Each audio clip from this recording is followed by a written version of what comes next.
Good evening, everyone. This is Bené Wilson. I am chair of the National Association of Black Journalists Digital Journalism Task Force, and I want to thank you all for joining us this evening.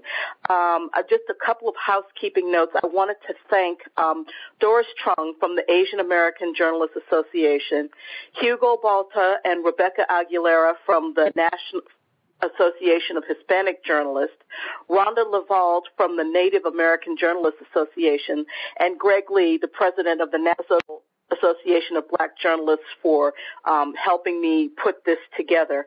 And I'd also like to thank Jim Bettinger for reaching out and working with me on this. Jim is the director of the John S. Knight Journalism Fellowship at Stanford University, and he's going to talk a little bit, and then he's going to introduce our speakers.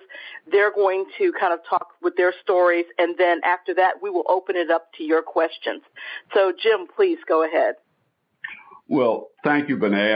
A very special thank you to Bené Wilson for organizing this, to NABJ and its Digital Journalism Task Force, the Asian American Journalists Association, National Association of Hispanic Journalists, and Native American Journalists Association. I want to welcome everyone to this opportunity to find out more about the John S. Knight Journalism Fellowships. We are seeking a pool of applicants that is diverse in all ways, in race, ethnicity, in media background, in region, in perspective, and life experiences. And this is a step we're taking in pursuit of that goal. I'm going to say a few words about the program and what we're trying to achieve, and then I'm going to introduce two former fellows and one current fellow, each of whom will talk about her experiences. And then we'll open it up to questions. We may not be able to answer specific questions about individual situations. For further information, you can always check our website, knight.stanford.edu, or write to info@kf.stanford.edu. That's info, I-N-F-O, @kf.stanford.edu. The Knight Fellowships awards fellowships to 20 people each year to spend the year at Stanford, 12 from the U.S. and 8 from outside the U.S. During their year, fellows focus on journalism innovation, entrepreneurship, and leadership.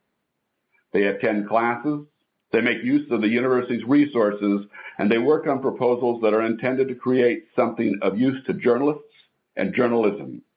The two former fellows who are with us will talk about what they created, and the current fellow will talk about what she plans to create.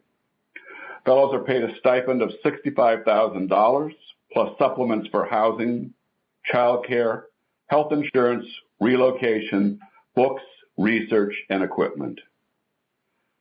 How do we select fellows? Well, first of all, we consider journalism innovators and entrepreneurs and journalism business and management executives to be eligible.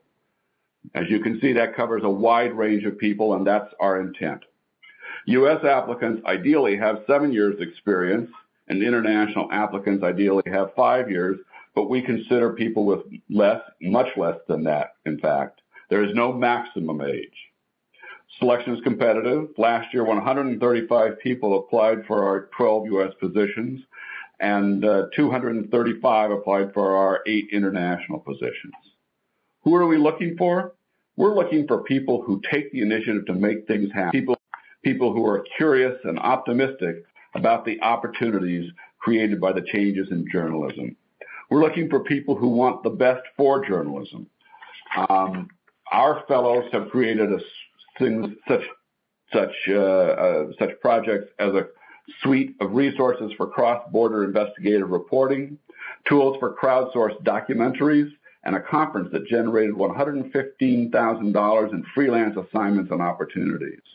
And we firmly believe the best is yet to come, because we think the Knight Fellowships program can help re-engineer journalism into the force it should be.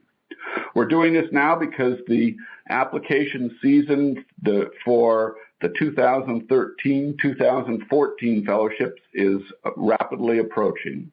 The deadline for international applicants is December 1st. The deadline for U.S. applicants is January 15th. So I'll stop talking about the program now and introduce the 3 fellows. I'll introduce them all at once and then ask them to talk. Fong Lee is Executive Director of the Institute for Justice and Journalism, which provides training and tools to help journalists cover social issues better. She is the founder of Gateway California, a portal to better reporting on California immigrant communities. She was a fellow in 2011. Claudia Nunez is an investigative reporter and the founder of OurDataBox.com, an online data visualization network for ethnic media journalists and nonprofit organizations. She was a 2012 Knight Fellow for La Opinion in Los Angeles. And LaToya Peterson is editor and owner of Racialicious, a blog about the intersection of race and pop culture. She was a 2013 Knight Fellow, and she'll describe what she is working on in a few minutes. I'm going to ask Fong to go first, then Claudia and LaToya.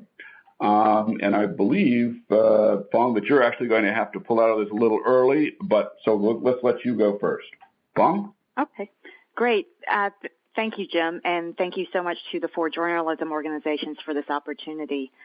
Benet asked us to talk about, how we started applying for the fellowship. And I have to say that Jim is not just voicing empty words when he says he's looking for a diverse pool of applicants. When I started to apply for the fellowship in December, about a couple of years ago, I didn't think I would get it because at the time I was a freelancer. I had worked at the Washington Post before, but then I was working. Then afterwards I moved. I bounced around a couple of cities, worked as a freelancer, and did a little bit of teaching.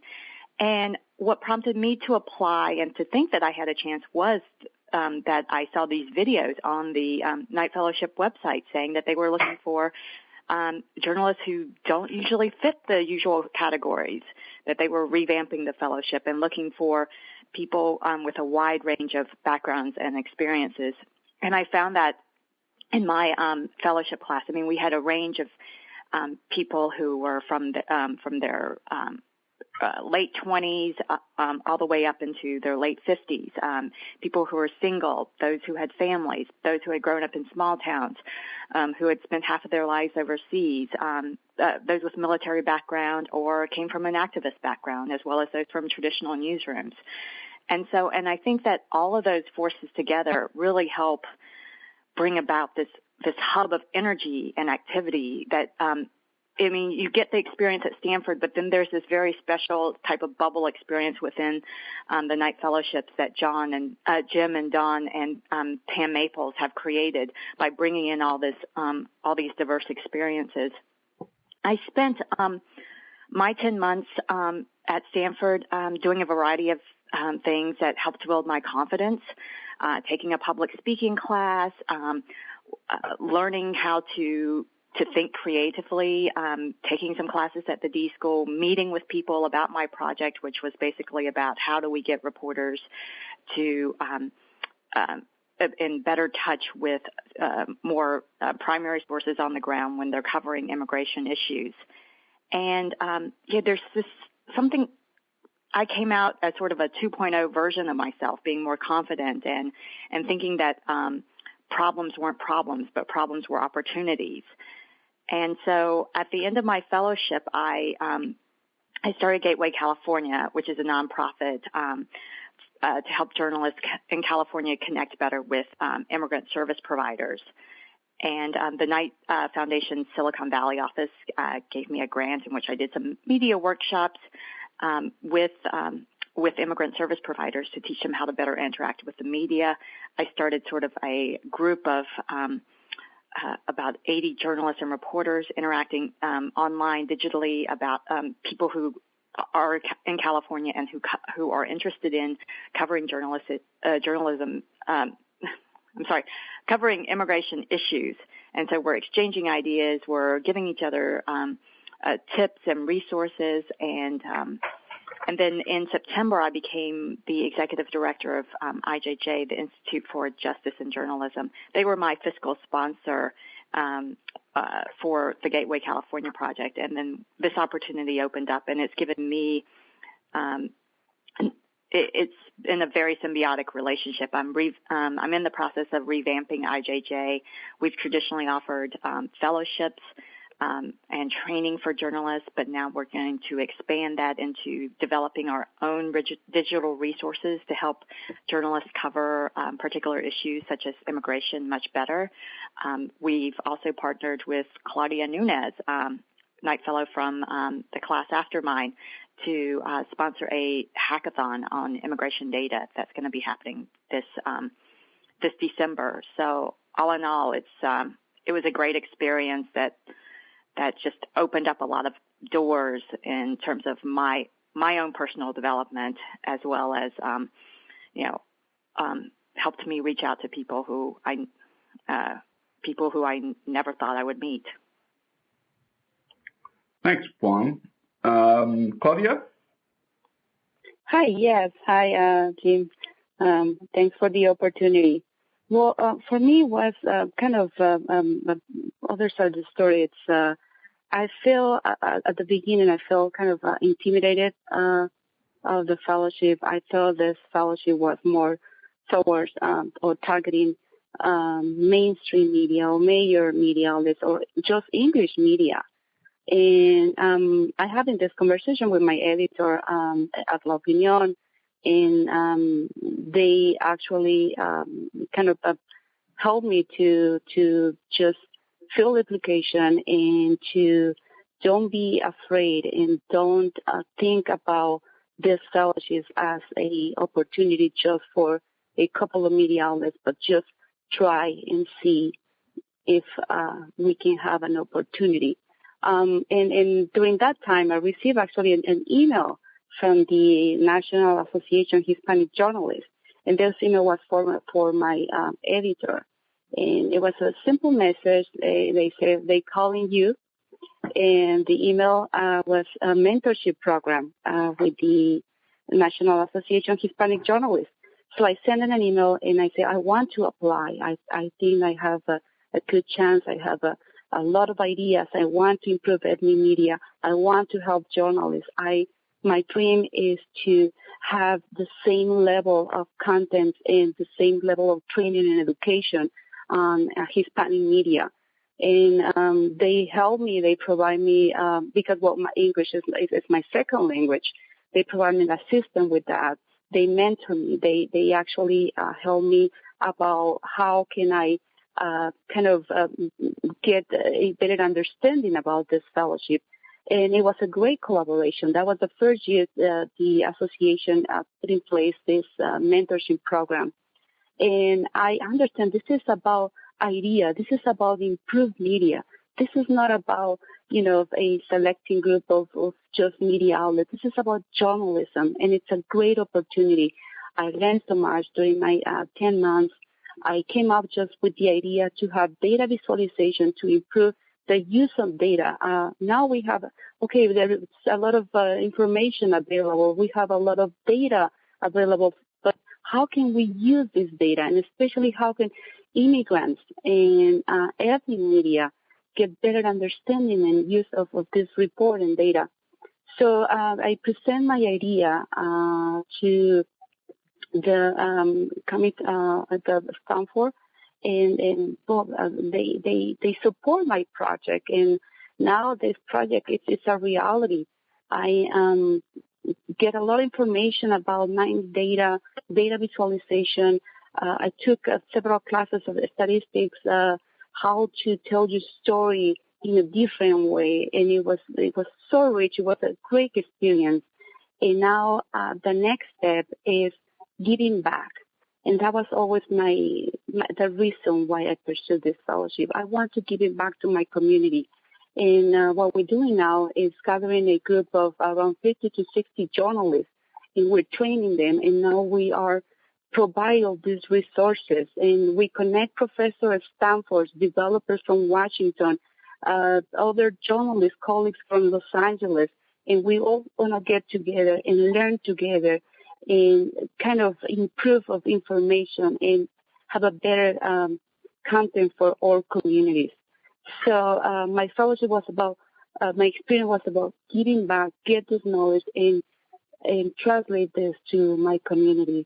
And thanks for FAWN now supporting this with this project through IJJ. and it's just a great experience. I think this fellowship opened the door to one journalist, but actually you can change a lot of things around your community, and this is one of the best opportunity in my life. Thank you, Claudia. And LaToya, who is currently a fellow, about 2 months into her fellowship.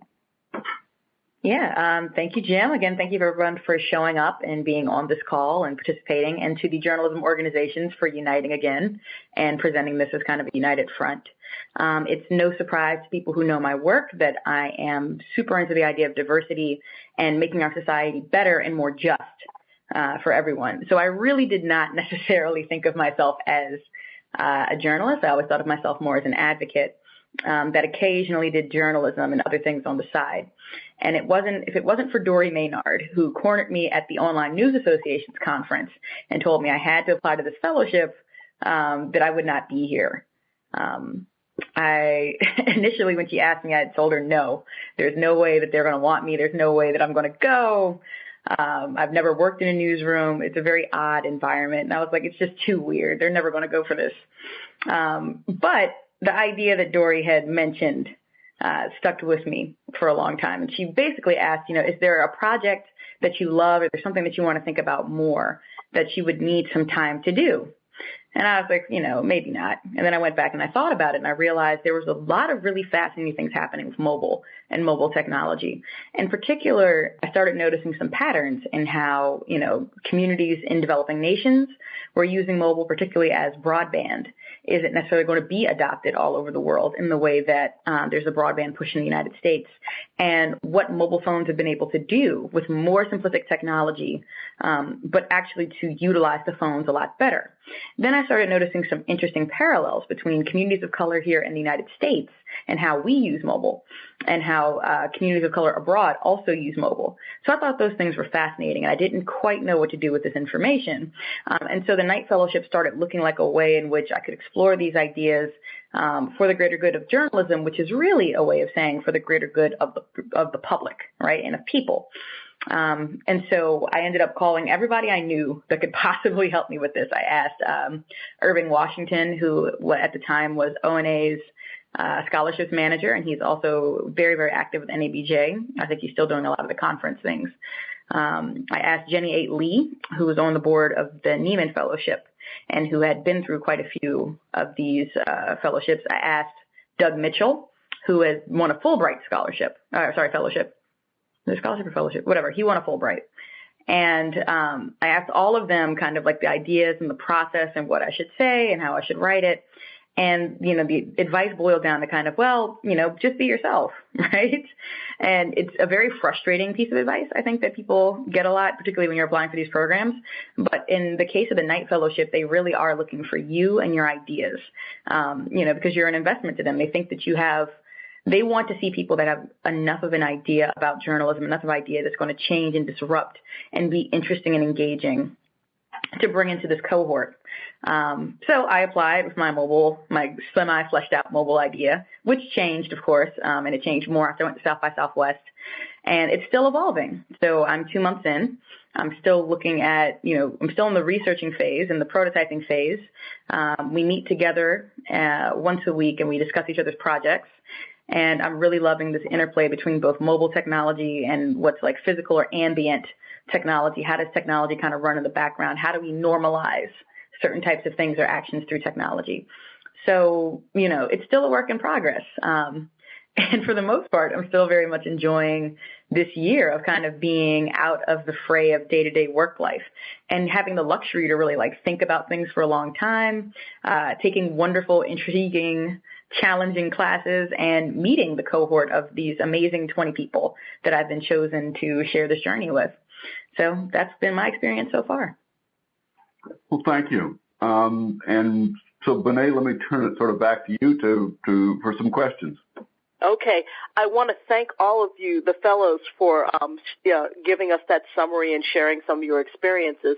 For those of you on the line, if you want to ask a question, please press 5 and then the star sign. That's 5 star, and we'll get to as many as we can. I'm going to throw out the first one while people are lining up. What I wanted to ask, LaToya kind of touched on this, and she was talking about the fellows meet once a week to talk about their projects. And I wanted to ask the fellows, what were some of the more interesting projects others in your class were working on? Maybe you can just do one or two because we've got some questions starting to pop up. Thank you. Okay. I guess you want me to start, Bené? Yeah, if you want. Whoever wants to take that question. Sure. I think, okay, so the ones that stand out, I think, the most clearly in my mind, the first one is my fellow, Sam. He's doing this interesting project on creating a forensic tool to figure out whether or not photographs have been faked. And he's really into the technology, and he's really dug in, and he's found that there's a lot of different applications for technology that's already out there, but news organizations just are not using it. It seems like we just don't care about verifying the accuracy of submitted photos, which he foresees as a bit of a problem. So he's been working on that. And then there's another woman in our class, Mariam. She's from Lebanon, and it's interesting because her project keeps changing.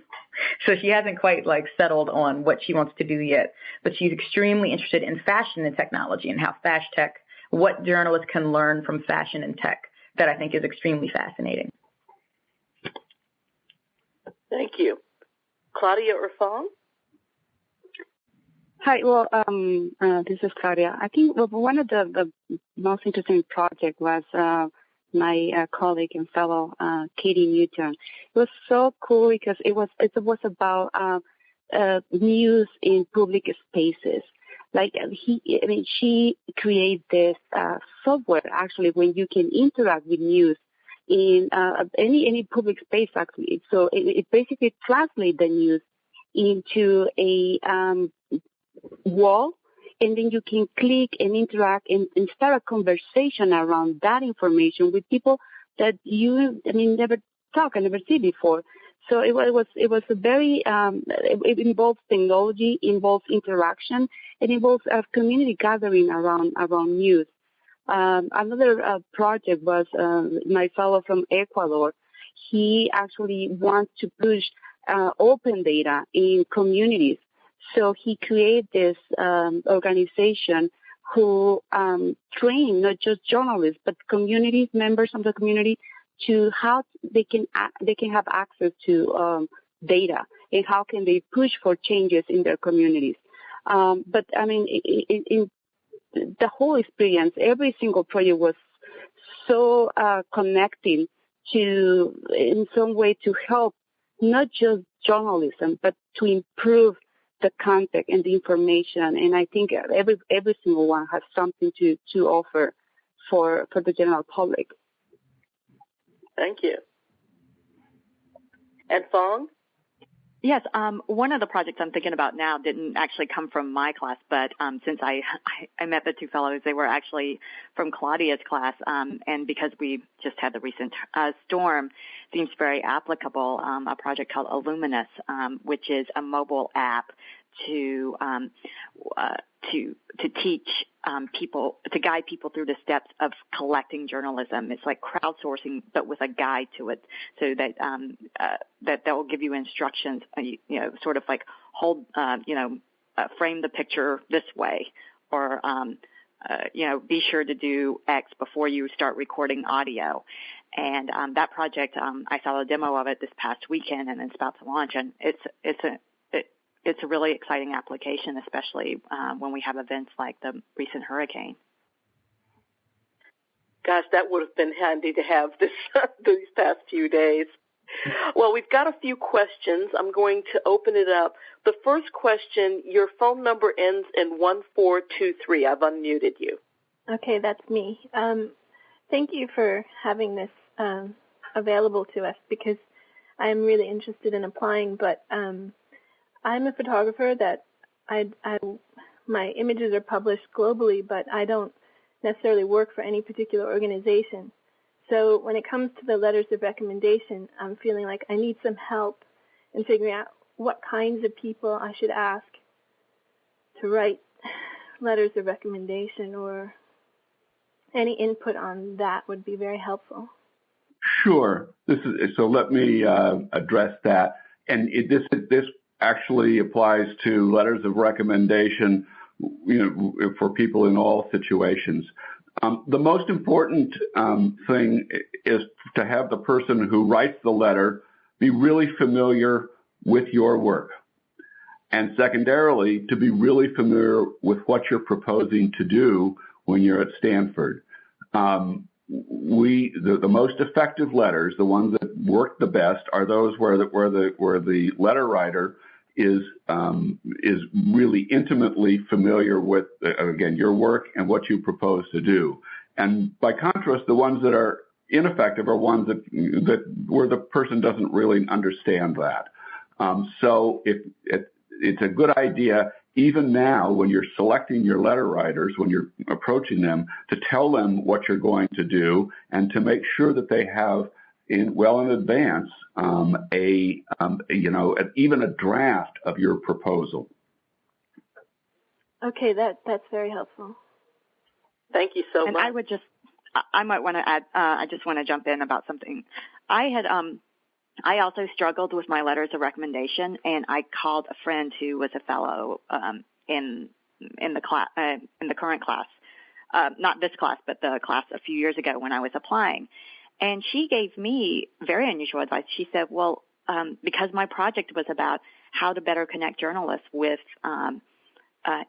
immigrant groups, she said, well, why don't you get somebody from one of those immigrant groups who was a very good source of yours and who knew some of the barriers that you face to write a letter of recommendation?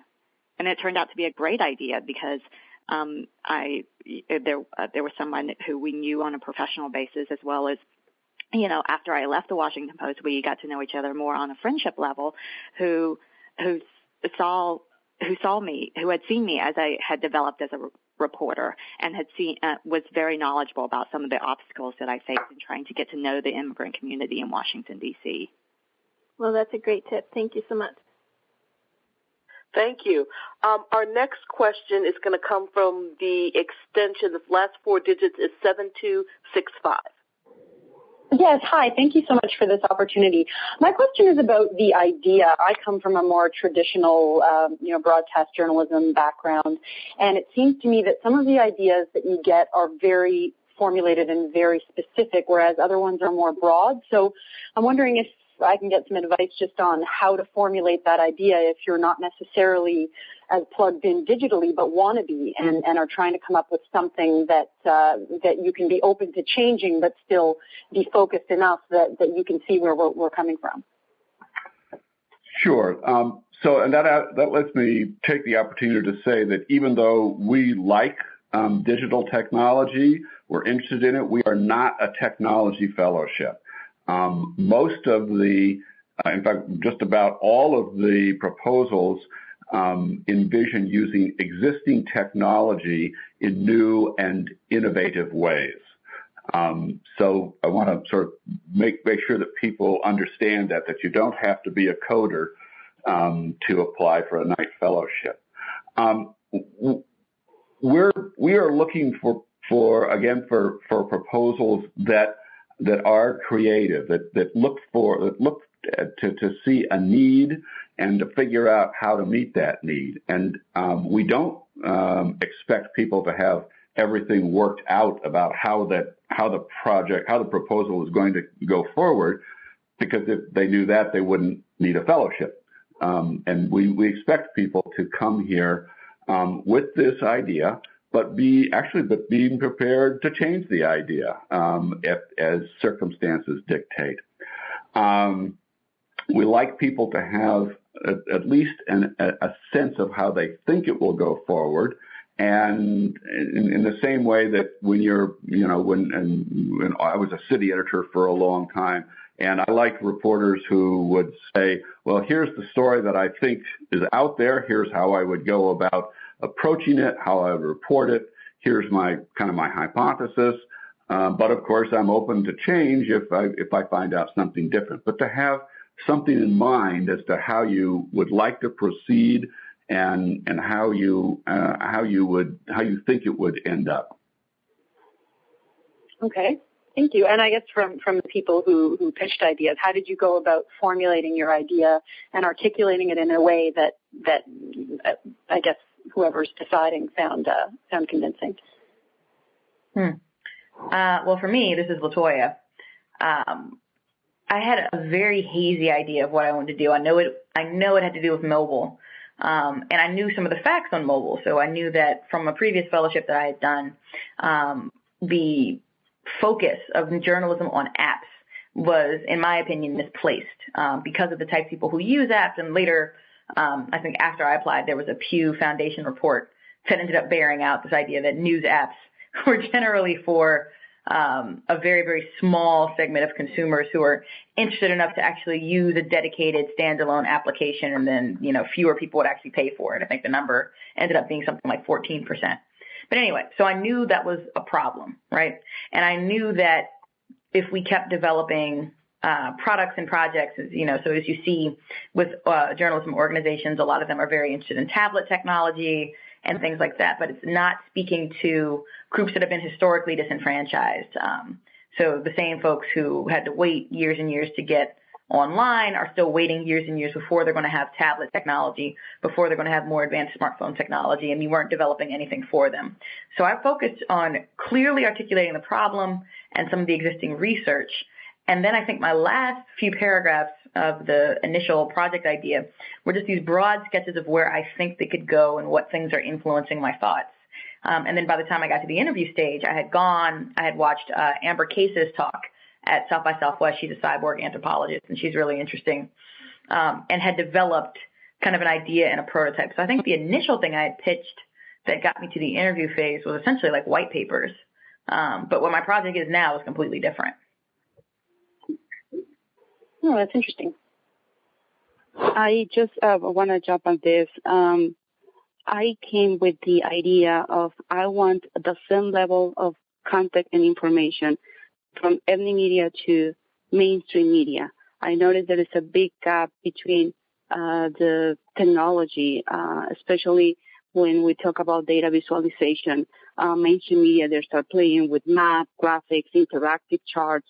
And we as a Hispanic journalist, we lack on that kind of training. So I was just kind of work on my idea to have the same kind of training, the same kind of tools available. And I did my research on existing technology, software programs that are already available, but unfortunately, we don't have the resources or the training. So I presented a long list, I remember, about all the data blogs, all the technology available, and I just want to translate that and make it kind of close to ethnic media journalists, and not just for Hispanic journalists, but in general. So my idea was I want to push the connection between technology and ethnic media groups. I know this is available, and I just want to kind of make a bridge of a connection between these tools. And so I did a lot of research on my project and what really is at some point are really taking place on different media outlets. Thank you very much. Okay, we'll go to our next question. If you still want to ask a question, please just press 5 and the star symbol. That's 5 star. The next question will come from the person who has the phone number 3016. Hey there. Hi. Thank you all for being on the line. My question is actually for people who have people who are currently employed and are not freelancing. Do people typically resign from their posts, or do they take leaves of absence? Maybe the fellowship director might have more insight on this, or even the people who are who've been through the fellowship before. And LaToya, well, I know LaToya has a situation, but what do people typically do for those 2 academic semesters? This is Jim Bettinger. Ideally, I won't say ideally. It's probably most beneficial to the applicant to get the endorsement of his or her news organization, which would include giving the person a leave of absence so that they would have a job when the fellowship was over. If that's possible and the person is comfortable with that, that's really an ideal situation. That isn't always possible. And so sometimes people who are with news organizations have to make a decision. We don't, in which they say that they don't have a leave of absence, that if they are selected for a fellowship, they'll request one, but if they don't, if one is not granted, then they would resign from their newspaper or news organization. And there's really just a great variety of ways that news organizations approach that. Some news organizations are very comfortable with that and are fine with doing that. Some are not. We encourage people to begin that conversation as early as possible to get some idea of what the news organization will do, and to be honest, to have something in mind so that your editors or your producers or whoever it might be will get a sense of what the benefit to the organization would be. I'm thinking of two fellows in particular last year who one from the Boston Globe and one from the Seattle Times, whose news organizations were, when they applied, very enthusiastic about the possibilities. And in the case when they're not, I mean, is their job sort of counseling, or do you help people place their idea within a group, or how do you link people to the outside world while they're exiting through night? We're spending increasing time during the fellowship year and even after to helping people to basically helping people be effective after the fellowship. That's the real test. We do have we have a day-long workshop in the spring on being effective after Stanford. We have for years been sort of ad hoc, informal career counselors for fellows during and after the fellowship, and we'll continue with that. We are committed to our fellows, and we are committed to their success, and we do whatever we can to make sure that they are successful. All right, we'll go to our next question. The phone number is 3194. Hi, thank you for taking the time to be on this call tonight. My question is about really directed towards the couple of women who were prior fellows. It seems like you both had a project where you built a website or built a tool, and I'm just curious if you're not a coder yourself, but you have a website in mind that you want to build, are there additional resources throughout the fellowship year at Stanford that you can utilize to help you get your website up, be it you need development help or design help or anything along those lines?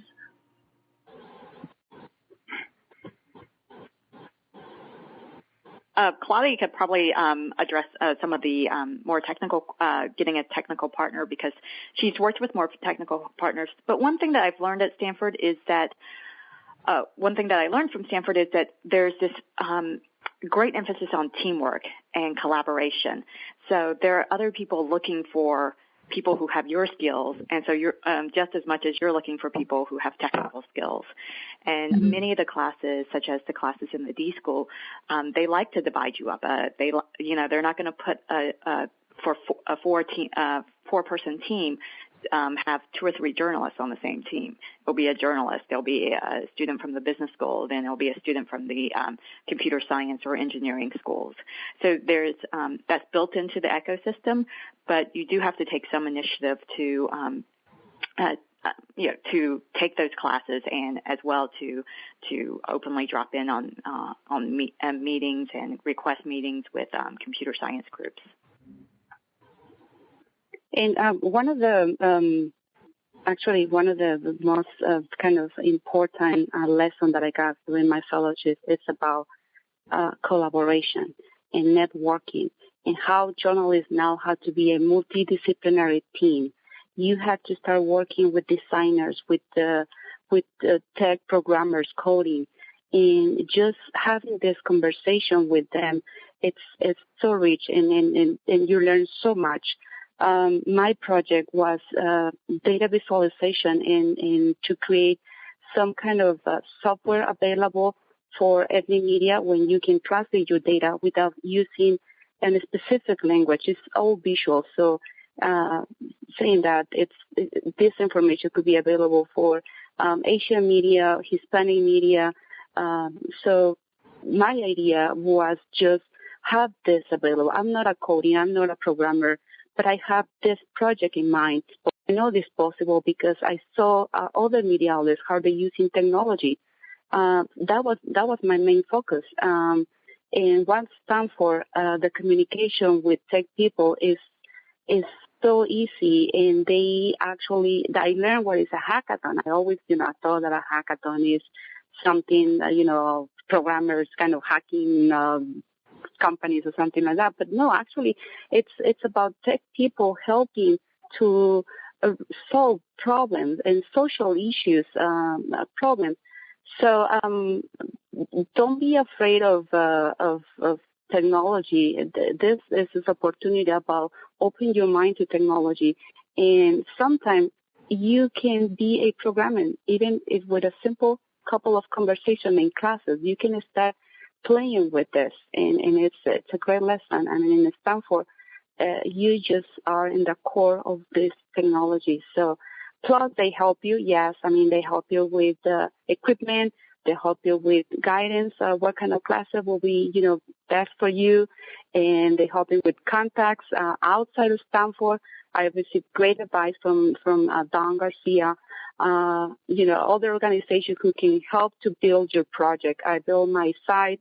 I did working in this hackathon. I created some data visualization, and just, everything was for a simple idea. All right. And I'm having to leave this conversation a little bit early, but I wanted just to make a couple of points. Yeah, as you're applying for this project, please feel free to reach out to me, send me a note or an email, because frankly, I did the same when I was applying, and I think most Knight Fellows are willing to help applicants if you want to bounce some ideas off or just have some nitty-gritty questions about recommendations or your essay. And also, the other thing is to encourage you, if you think you have an idea, just go for it. Don Garcia, the deputy director, is always saying, if you don't at least apply, you definitely won't get it. So thank you. Thank you so much, Vong, for being on. We appreciate it. Thanks, Vong. And I'm going to go to the next question, but if you do have a question, again, it's the number 5 and then the star sign. The next up will be the person 5235. Phone number, last 4 digits is 5235. Hi, this is Stephanie. I had a question about the requirement to be full-time journalist from Latoya. Were you a full-time journalist before you applied, or it sounded like you said you didn't consider yourself a journalist before, so I was just wanting some clarification on that. Yeah, not even close. Like I said before, that's why I didn't think that I was right for the program. And I think Jim might want to speak to this a little bit more, but I've never worked in a newsroom. I generally started criticizing journalism and critiquing it from a racial standpoint and from a colonialist standpoint. And then I started doing work with journalism organizations. So the Poynter Institute made me a sense-making fellow, but that again was people across disciplines. So, you had bloggers, you had technologists, you had, one girl in our class was an opera singer, just people talking about and thinking about news in a different way. And then from there, I started writing for Poynter. I started writing for the Raw Story and the American Prospect. and did different gigs for them that required reporting. But I never thought of myself as necessarily a journalist or a reporter. And actually on my website on Racialicious, when I made the announcement that this call was happening, so I think it's still up today, I put my actual essay, that's my journalistic autobiography, because I realized when I was applying that, the only shot I really had at this was me. It's not going to be my work history, right? It's all over the place. I've done all kinds of things. And so I tried to package myself as a person who cared about journalism, but necessarily was not working in the field. And I think Jim can kind of speak to that from the other side of what it was like or why they have certain requirements that they do. Yeah. We are interested in journalism, and we're interested in, as I say, in re-engineering journalism, improving journalism. So, of course, so full-time journalists, people who you would recognize and say are journalists are eligible. We have expanded our definition to include journalism entrepreneurs and innovators, and we define that as those whose work or proposals have the potential for great journalistic impact. And you can tell by that it's a pretty fluid definition, and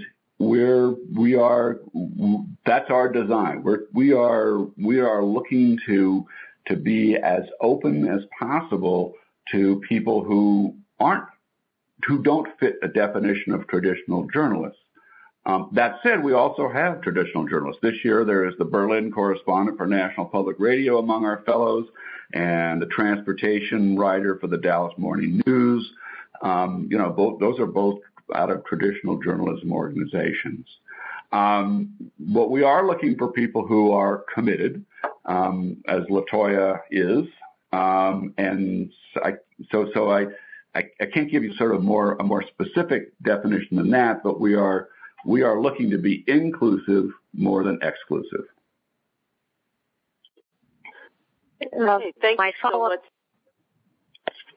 I just had a follow-up. If you are a freelance journalist, but you have another full-time job in order to help support yourself, are you basically ineligible? I wouldn't say basically ineligible. It's something that you would want to address in your essays, and you might want to write to us to info at kf.stanford.edu to get some further clarification. In all of the, like in that essay, as in all of these, you're making the case why having a fellowship would be good for you, not just for you, but for journalism and for what you'd be able to achieve. So you'd want to address your situation, but it would not. I would say it would not automatically exclude you. Okay, thank you, Jim. Our next question comes from 2298. And again, if you want to ask a question, it's 5-star. We've got about 5 more minutes, so we want to get in as much as possible. Go ahead. Hi, this is Gina Gale, and I have a question. I was listening to Fong when she was on the phone, and also LaToya. Your projects sound really great, but also they sound similar to the projects that I want to do. So I wanted to know how unique does the project have to be? And what if your project or my project is similar to one that's already been done now or in the past? What would, well, I guess it's kind of twofold, what would help to make the project stand out from stuff that's been done in the past? Sure, let me address that. When I was a city editor, if one of a reporter came to me and said, I'd like to do this story, it's pretty much already been done, but I'd like to do it anyway, I would not be very enthusiastic about that. And I would say, how can we break new ground on this? How can we move this story forward? How can we do this so that it adds to what's already been done? So what I would encourage you to do in that situation, I would encourage anyone to do, and we ask people to do this, is to address what's already been done, in this realm, in this field, and how you would like to advance it. That strikes us as the best way to build on what's already been done, but to actually to break new ground. Yeah, and just to add on that, I think that the likelihood that you would replicate a project and then stick with that same project all the way through is really, really slim. And you know, like if you want to do mobile, I mean, mobile means anything. Mobile can mean any kind of technology that is portable. And so even there, like, I don't think there's tons and tons of overlap. Even if you're like, I want to do mobile and marginalized communities, well, there's tons and tons of space there as well. So I don't think necessarily that, I think it's going to be really hard to directly replicate somebody else's project, even by accident, particularly considering the process that you go through once you get here. Okay. Thank you so much.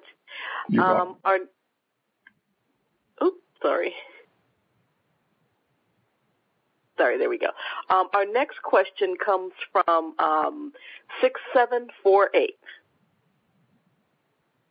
I think this is kind of a success question, but I'm wondering how many of the graduates and maybe some of the people who are on the line are maybe making a living some of the projects they have started or as a result of being a fellow. That's a little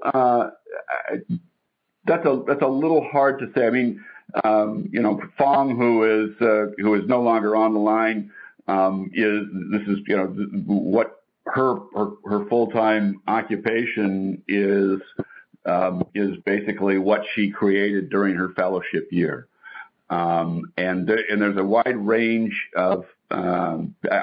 We haven't actually sort of like run the numbers to figure out who's doing what. The changes that we have made have been in effect for a relatively short period of time, about 2 years. This is the fourth group that has done this. So there's been, I'd say there's sort of mixed results on that. Not partly, but largely exacerbated by the economic downturn and the disruption in journalism itself. As I just want to return, we are committed to our fellows being successful, and part of being successful means, you know, making a living. So we are constantly looking for ways to keep people to help people succeed in that realm. And I just want to add that I'm working right now on my project as a full-time. But at the same time, during my fellowship, I had the opportunity to take classes on nonprofits, business classes. So after those 10 months, you have a better idea if you want to launch your project and how can you have maybe a hybrid between a business model and a nonprofit model. So you can have the opportunity to analyze and see the potential to have your own business and start doing develop your ideas, or if you decide to go back to newsroom. So that's another advantage of this fellowship. Thank you so much. It doesn't look like we have any more questions, so I'm going to ask the final question so that we can still kind of get out of here on time. And for Claudia and Latoya, I want to ask you, what advice would you give to those journalists of color who are interested in applying for this fellowship? And Jim, of course, you can jump in too. I guess my advice is just to go for it, all right? Whatever hesitations and doubt, if you have this idea that speaks to you, then you owe it to yourself, I think, to apply. And maybe this fellowship is not necessarily right for you. I mean, there's a bunch of other ones. There's the Neiman, there's the Knight Wallace Fellows. Mozilla just partnered with, Berkman, to do a coder fellowship. Like, there are so many, like, that's one of the things that I've noticed, like, being in this world now. There are so many fellowships that want to give you money to think about an enormous problem and see if you could take a hack at solving it. And it's one of those things where it's like, it's almost like a dream when you get it. So there's no reason to count yourself out or start letting yourself get eaten up with self-doubt. If they don't select you, that's fine, all right? That's going to happen. It's okay. One of my fellows that's in our class, he said he applied 3 times. This was his last time he was going to apply. If not, he's going to give up, and he got in. So I say if you're thinking about anything, if there's any sticky idea that's in the back of your brain, you owe it to yourself to give it a chance to shine. Thank you. Well, my advice is kind of similar. It's just be confident, trust yourself, and this is an opportunity for everyone. This is basically about you and your ideas. Be yourself. I feel intimidated because the kind of the careers and the background of the other fellows. I mean, journalists from National Geographic, Boston Globe, and at the same time, I noticed that this is not about your media outlet. This is about you and your ideas. So be confident, be yourself, and just show yourself. Thank you so much.